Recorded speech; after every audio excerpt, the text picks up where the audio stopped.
Hello, everyone, boys and girls, ladies and gentlemen, theys and thems of the fire. Welcome to Quickfire. This is the first Quickfire of Season 3. And oh my goodness, we have a lot of things to talk about.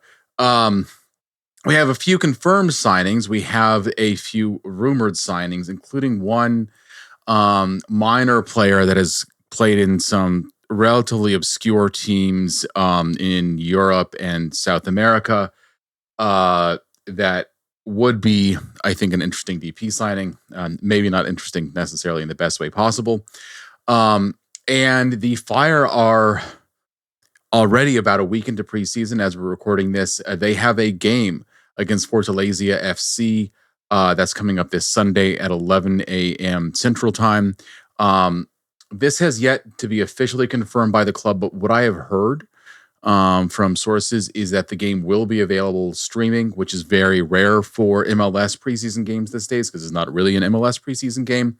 And because of that, it will not be available on MLS Season Pass on Apple TV. It will be available on ESPN Plus. So for those of you that are listening to this, you probably are in the category of sickos that would be interested in watching the game if you're free. So that would be the way that you do that. Assuming that gets confirmed, obviously things shift, plans shift, and it's preseason, so all kinds of stuff happens. We'll talk a little bit about the preseason game just for a second at the end. So, do we want to start with the biggest signing, like the biggest news around the Fire first? Yes. Let's start with the big thing. Okay. Fire 2 have signed Sam Williams from UNC. He is going to be signed. He signed for the 2025 season with the team option for 2026. As is normal for MLS Next Pro deals, the terms of the deal were not disclosed. Sam Williams is one of two players that were in college invited to the U19 World Cup team for the United States, or World Cup squad for their last camp. That makes him one of the premier kind of players in his age group that decided to go through the college route rather than stick in a pro academy. He is a former USL championship player with the New York Red Bulls 2 from back before MLS Next Pro existed. He is one of the top rated prospects in college soccer right now. So the Fire being able to scoop him up, get into a Fire 2 deal when they don't necessarily think that he's ready for serious first team minutes yet, and get him to go pro and commit to that when he decided to go the college route is huge for the Fire. We have heard nothing but great things about the guy and his prospects. Alex heard a lot about him. Alex Calabrese was at the United Soccer Coaching Convention, which was in Chicago last week. Lots of college coaches there. He heard wonderful things about him. I've been hearing nothing but great stuff. So that actually, it's a small signing in the grand scheme of things and is unlikely to drastically impact the Fire first team season, but it is a welcome one nonetheless. And I think it shows the kinds of connections that this current front office has that the previous one lacked. This is also this is a signing for tomorrow. So it's not a signing for today, it's a signing for tomorrow. Exactly. And it's good that it's good to see that even at the focus obviously is turning around a team on the first team side that has not made the playoffs in a million years. But they are, showing that they can both walk and chew gum at the same time, bring in some exciting prospects. The signing was rumored a few weeks ago by Tom Bogert, who said that the deal wasn't close, but that the Fire and New York Red Bulls were negotiating for his rights. And, again, we don't know what they had to give up for them, but it doesn't impact the Fire first team's cap this year. So that's really a welcome news. So past that, the Fire signed Leonardo Barroso from Sporting CP's Sporting Club Portugal's B team. He is a U22 initiative player. He would compete for probably one of the spots at right back, potentially as depth at the beginning if the team does bring in another right back, but I suspect that he's going to be starting very quickly, if not immediately. One of the Fire's new assistant coaches came from that club and is familiar with him. I'm assuming that is a big part of what brought the deal together. Knowing that the profile of the player as someone that they can trust. And, obviously a coach that works with them every day in training, you see a lot more than you do in games. And I think you can see when you may not be able to play a guy for whatever reason in the squad. So that is again a welcome movement. The Fire's depth chart is notably thin in a couple of places, like the defensive mid still. It is very, very thick at that right back position. And I think that says something about the team's plans for movement, potentially going forward. The team does now have 2 buyouts because of recently announced rule changes that we're not even going to have time to get into today. That's Not how at much all. stuff has been going on. Yeah. I think it also sounds a lot too. Barroso, it's next year. It's almost only going to be Barroso versus Reynolds for that starting right back spot, I mean, you're which very is high a on very Reynolds. good fight. Yeah, no, I definitely agree with that. You're very high on Reynolds. I'm high on him too. It would be wonderful if if a local homegrown player is actually pushing a U22 European, initiative player that came from one of the best, like very few clubs around the world develop talent the way that club does, right? Like Sporting is one of the top teams in the world, and it's like one of the teams that has regularly been a I don't want to say like a feeder team because that dismisses what they do in competition in their own right, but like it legitimately, I don't know what their B team's games are like, but I bet that they have like however many thousand people in the stands for the B team, and I bet that out of those thousands of people, like half of them are scouts, because every team in the world is scouting that organization. Then the other official sign deal, Sam Rogers, comes from Lillestrøm SK in Norway. He is an American center back, so he had previously been capped once with the United States men's national team. Because he's an American, he was able to just get on a plane and join in the team. So he was training in Chicago when I was there on Tuesday. I suspected that he would be the third choice at center back, behind Jack Elliott and behind Carlos Turan. Seeing him training, though this is obviously just one day in training, seeing him in training, it would not surprise me if he was the team's second choice at center back, like one of the 2 starters next to Jack Elliott. That may be for a variety of reasons, including the fact that I think that Carlos Turan may be a potential sale target, although nothing is imminent. But the guy really does seem like he has both like a good, strong physical presence as well as being good on the ball, good game awareness, just from what I saw from scrimmages and highlights and stuff like that. So that's another good move. That gives the team additional depth because unfortunately, Wyatt Omsberg, who is one of the most treasured pieces of the Chicago Fire roster over the past few years, especially by our normal co-host Alan, is no longer going to be signing with the Fire. He has signed with the New England Revolution. So the team which is very reinforced. unfortunate. Yeah. And it did happen where basically the Sam Rogers deal happened and then Wyatt signed with the Revs. And I think that says something maybe a little bit about the deliberations that were going on. We don't have the terms of Wyatt's deal with the Revolution because he was a free agent. So no GAM or anything goes the Fire's way. But and we won't know what his wages or anything like that are. He was, part of the reason was the Fire, I think, sent an offer that he was not ready to jump on. The Fire are up against some hard cap constraints this year. And I think that he and his agent were sort of like, look, there obviously was interested in returning. The Fire, I think, had interest in bringing him back, but you can only do what you can do. And, and although this deal is not official, it is, sorry, go ahead, DJ. And it's also pretty likely that Rogers is probably making about 130K at most, maybe 150. So already he's cheaper than Osberg. He's probably going to be seeing the field more often than Osberg would have because of Tehran. Because even if Tehran is second choice behind Elliott, it's pretty likely he'll get injured, which is unfortunate. Yeah, no, the injury, like part of the reason that Carlos Duran is not in a Premier League club, somewhere at least signed by that club, if not playing for them regularly right now, has been the injury troubles that have kept him out of the stretch and concerns around if we bring this guy in, is he going to be a reliable person that will be there game in, game out, which Um, but uh, again, I would be surprised if the salary was that low at this point. I mean, there has been growth at the lower part of the roster, but we will see in a few months. I believe his salary at Lillestrøm was about 130K. I want to say. Yeah, but bringing him back to MLS, like a lot of the players, like obviously there's something about returning, home. At the same time, even though you're not exactly in the thick, like you're not getting scouted like you would be at Sporting, for sure. But I think some players that want to try to make a career in Europe, um, being in Europe and just being in a place where it's easier for you to be seen and go and meet with clubs and agents and whoever else and like just like have those conversations is appealing to people.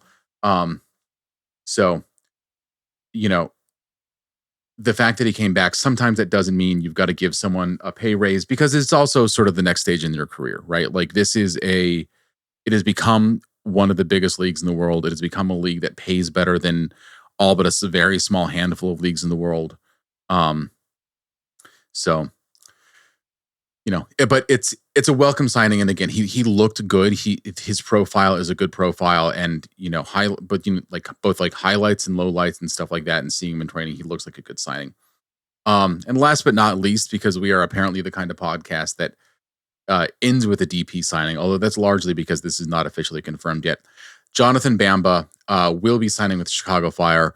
Alex Calabrese has the story on MinterRed97.com. The deal is not officially announced, but it's going to happen at this stage. He is from Cote d'Ivoire. He is currently playing for Celta Vigo in Spain. He previously was in Ligue 1 at Lille. He had been linked with some other MLS clubs in the past. I think it started his career in Saint-Étienne. It's an exciting signing. It does sort of help solidify the team's attack, regardless of the big name that we know you're waiting for us to talk about. Before Zinkernagel, I think is a floor raiser. And he I think was brought in as a sort of like some level TAM player because he can play anywhere in the attack and because he instantly raises the level of that attack. I think that Jonathan Bamba is a ceiling raiser, right? Like he raises the offensive potential of the team. The numbers that have been putting up in Spain have not been, blowing the tops off the league, and I think that that's part of why he was available.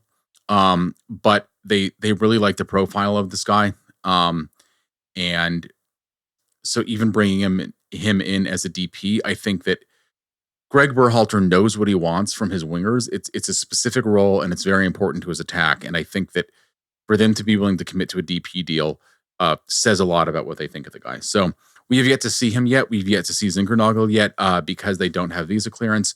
The team was optimistic when I talked to them earlier this week that Zinkernagel's visa clearance would be coming sometime in the coming days after the game on Sunday, but before the team's second preseason contest against Sporting KC.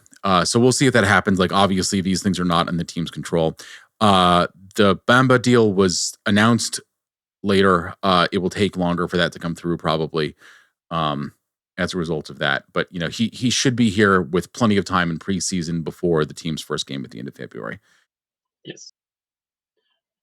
And I think this also kind of confirms that it's going to be Bamba and Zinkernagel as the wingers right now.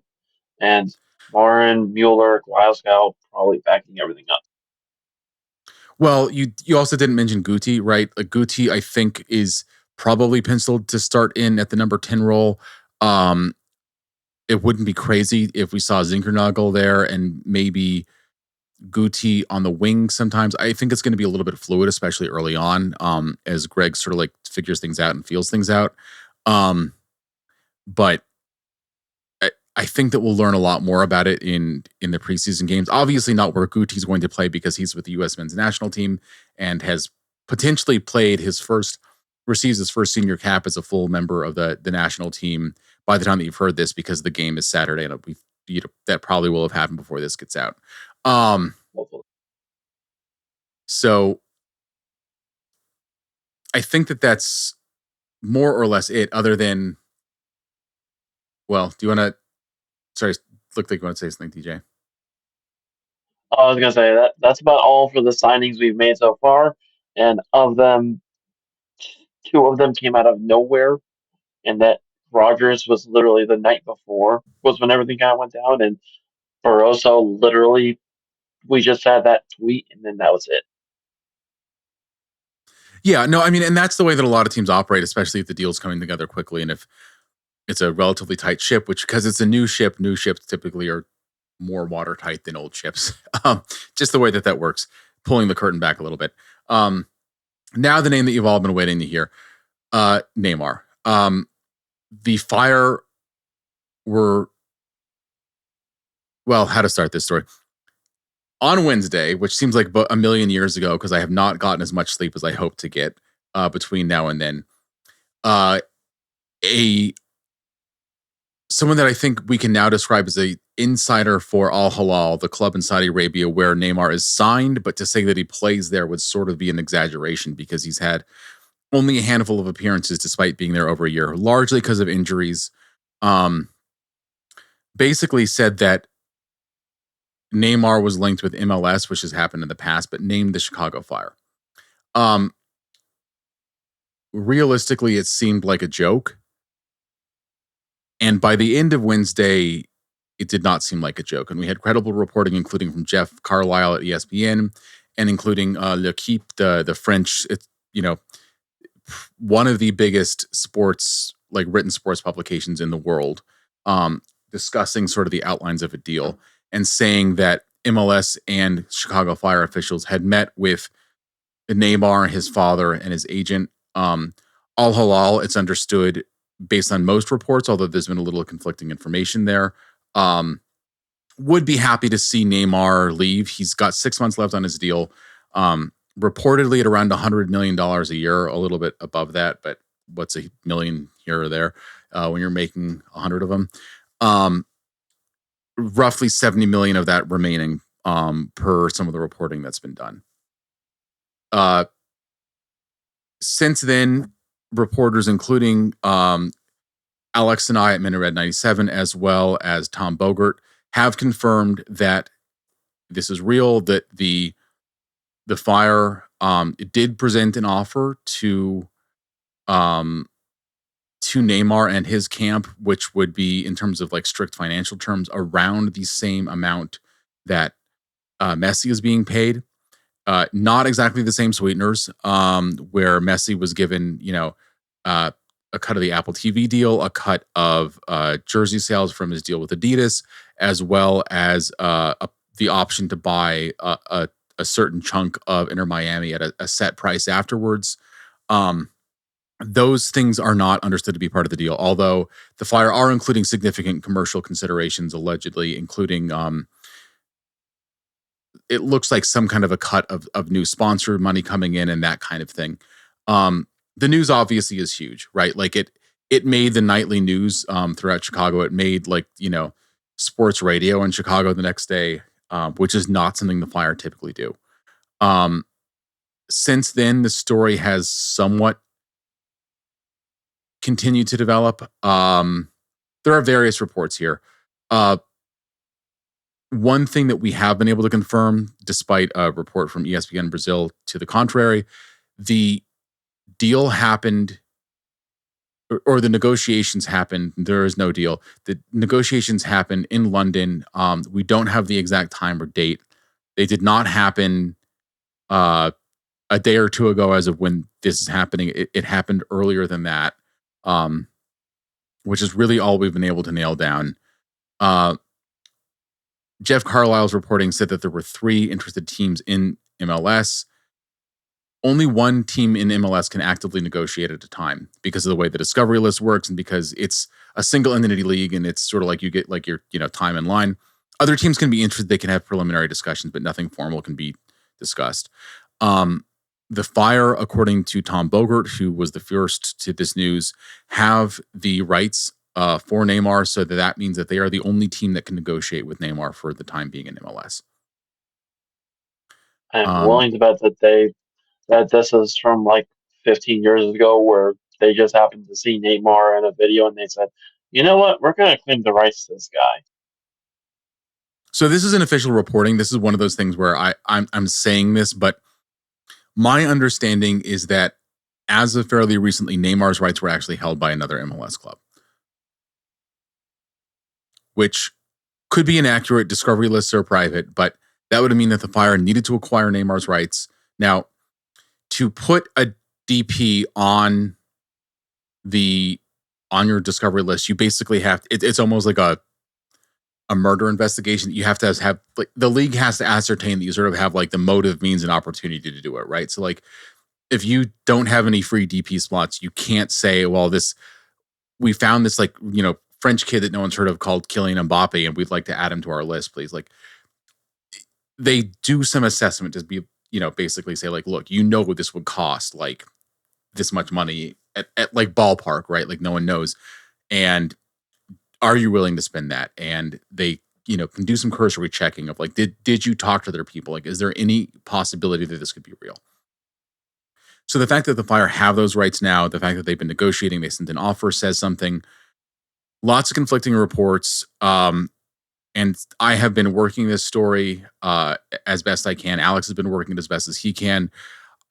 I've spoken to people in the past 24 hours on 4 continents about it. Sources in North America, in Europe, in Asia, I mean, in Saudi Arabia, as well as one in Africa about this, which is, Did you talk to just how anything crazy. from Antarctica about? Yeah, no, still the Antarctic contingent is out, and we're told that penguins may actually be the key to this whole deal. So, um, there we are. But again, it's a fast moving story. If you had to ask me to place a bet on this, I would tell you that I don't bet on anything involved in MLS. But if you ask me if you should put a bet on it, I would say that the odds are that it's not likely to happen more than it is. But I would also say that it's not at all an impossibility. Per some of the reports, Neymar really has been negotiating with his professional agent, who really has only been involved in the picture since the deal to, or as part of the structure to bring him into Saudi Arabia came into place. Before that, his father was his primary agent. His father's still in the picture. His father seems to be holding out for significantly more money than the Fire were willing to offer. The other option is there are interested clubs in Brazil. MLS clubs, including the Fire, are, I guarantee you, willing to pay significantly more than Brazilian clubs could afford. Even some of the clubs that have significant financial resources.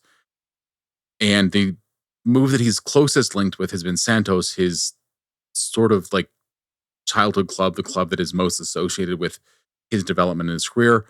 Early on, Santos's entire wage bill is half of what the Fire are reported to have offered Neymar. So, you can do with that what you will. There was a report Neymar did go on a TV show in Brazil yesterday, as we're recording on a Thursday, because time is a flat circle and I can't remember days anymore. Right. And say that his dad said that he should consider buying Santos. He may technically have the money to do that, but it would be financially ruinous for Neymar. But at the same time, Neymar has not always made the best financial decisions. So yeah. That doesn't mean it doesn't happen. It doesn't mean that it's impossible. It doesn't mean that Flamengo, the other, a much larger club that has more resources in Brazil, which he has continually flirted with, never ended up going home with, which for Neymar maybe means that it's not something that he's that serious about at all. was also mentioned as one of the clubs that would be interested. It will develop. I will say that on one hand, MLS does feel like a likely landing spot. He's been linked with Inter Miami. Inter Miami does not have an available DP spot. There were rumors that the league was going to create an extra DP spot partly for a move like this to be possible. That didn't happen. So it seems very unlikely that would happen. There is some possibility. If you read the Sounders coverage, the league has sort of hinted, according to coverage that reporting that came out from Sounder at Heart and other places that you can go check out, that the league has hinted that they are considering doing something to sort of help the teams, especially that are in the Club World Cup, which are the Sounders and incidentally Inter Miami. We don't know what form that would take. I mean, we could be talking, here's, an additional $1 million to TAM or GAM or something like that, or it could be another DP slot. Another DP slot obviously would give them the space to sign Neymar. Jorge Mas is sort of the owner of Inter Miami has indicated, well, that would be great if they could all be back together, blah, blah, blah. It's easy to say that when you don't have the ability to do it. Again, Neymar has played 500 minutes over the past year. And Inter Miami, as crazy as it sounds, wants to compete to win the Club World Cup. I mean, that seems to be Jorge Mas's mentality. I don't think it's likely. I don't know if he knows how unlikely it is, but I think that there could be a serious question of, will he help us win trophies if we have an open DP slot and we could sign basically anyone in the world, because most players in the world would be willing to come for the money that they would offer and the chance to sign with Messi. And that to me is kind of where the problem with Neymar coming to the Fire comes into play is, even if somebody asked us on Twitter that said, why do people oppose the Neymar coming to the Fire if he gets healthy and plays? And that's the problem, is that big if he gets healthy. Because it's been the last 2 years he's played 500 minutes, less than, over the last 2 years, basically. And it's just, this is not the Neymar that went to the World Cup in 2014. This is not the Neymar that was at Barca and then went to PSG. This is the Neymar of kind of like Brazilian soccer. He is not anywhere near the player he was a few years ago. And also still the same Neymar that has all of the baggage and all of the incidents, some confirmed, some just rumored, around him. But there has been much more of a cloud around Neymar than there has been, say, around Messi throughout his career. And I think that is something that, like, if we're being realistic and we're being honest about it, has affected Neymar's career trajectory, and is why at a younger age than Messi, he left top clubs in Europe and went to Saudi Arabia. It's why Saudi Arabia didn't work out, despite in some ways it being an environment that you think would be incredibly accommodating to him. Now, there's been some confusion about this. Just to clear this up before we head out, Neymar currently is not rostered for the Saudi Pro League competition in the second half of the season. Like MLS, Saudi Pro League teams they can't trade them, so there's a little bit different, but they have a limited number of foreign players they can have on their roster at any given time. In Saudi, like MLS, the default number is 8. It doesn't change in Saudi, unlike in MLS, and they have 8 players. They won the league last year basically without Neymar being involved in that. And so Jesus, their coach, has sort of found a way to make it work with the 8 international players he's got rostered now. Now, obviously, Neymar is a talent that you wouldn't want off your roster, but if you think you're going to have Neymar for a little bit, then maybe you don't want to make that change. They can change who is rostered in those 8 slots, is my understanding. It doesn't have to be set in stone at any given point. So That I think is significant, but at the same time, he's not rostered now. And his coach has said everything from he's rostered for one of the two competitions we're in, which is true. He's rostered to play in continental competition. Um, and we're excited to have him do that, to basically the fitness isn't there where, he can't play. That's why he's not rostered with the league competition. Um, the one caution I will say, like just before we head things out, because this is a rapidly moving story and there's a good chance that this will be all outdated by the time it comes out, let alone by the time that someone, could choose to listen to this. Everyone wants to have an angle with this story. Some very casual contacts that I've got, like I'm saying, like the phone number for an agent, and we met at one point and it was just a quick, sure, let's exchange numbers. And then there's like a one message from WhatsApp that says hi. People have been coming out of the woodwork. And some of them have been trying to tell me things that have been reported and published by sites including us, as if it's news, and like just wanted to check in about that. I've got information about this. I'm like, yes, I also have the internet. So a lot of people are coming out with angles. There's going to be conflicting information until the end of it. That's normal, including potentially that it's off, because that can be both a negotiating tactic and it can be off from some person's perspective until somebody else convinces them that they should go back to a table.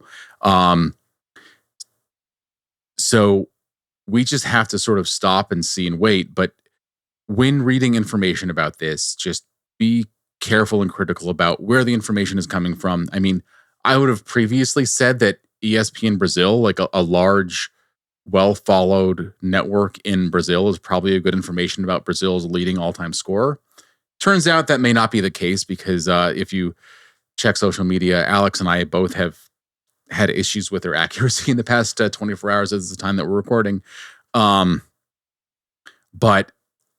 journalists that regularly cover the league, that regularly cover from places that you've heard of, Paul Tenorio at The Athletic, Tom Bogert at Give Me Sport and Soccer Wise, places like that are credible. Alex Calabrese has been doing phenomenal work on this. Joe Chats has not yet reported on this, but he has spent more time with people on the Flyers side than pretty much any other human being alive. And so if he reports something, that would be credible. And other than that, just like check and see, like, who is this person? Like, what would their angle be? Because that's a big part of it. And as journalists, we're doing the best we can to cover this story, but we're only talking to the people that we're talking to. And so it could be possible, for example, I'm not saying that this is what the case is, but it could be possible, for example, that one journalist is talking to someone from Al Hilal's commercial side, and they love the idea of Neymar staying with the team because it is the easiest marketing alley-oop in the world if you can even get pictures of him on the pitch every once in a while. While people from the sporting side may say, well, he hasn't really been helping us, and we have seen how he's very much not training, so they don't want to see him. And then reporting comes out that says Al Hilal either loves the guy or hates the guy. And the reality is probably somewhere in the middle, but the only person that knows that is at the very top of Al Hilal, and they are the least likely person out of everyone to speak to journalists, especially speak what the nuanced, detailed reality is to a journalist. Yeah, general rule of thumb. If it's coming, this is something I found out from Turkey as well. If it's coming from a heavily authoritarian country and involves soccer, take it with a grain of salt. Not just that, though. I mean, like there are reports from all over the place, including France, um, South America, the United States, that are just again, like, no one has this whole story. It would be huge if someone wants to crack it, so everyone is trying to try. But in the meantime, it is very much it's gone from like silly season to like entire circus season. And this is not where we normally are when we're discussing the fire.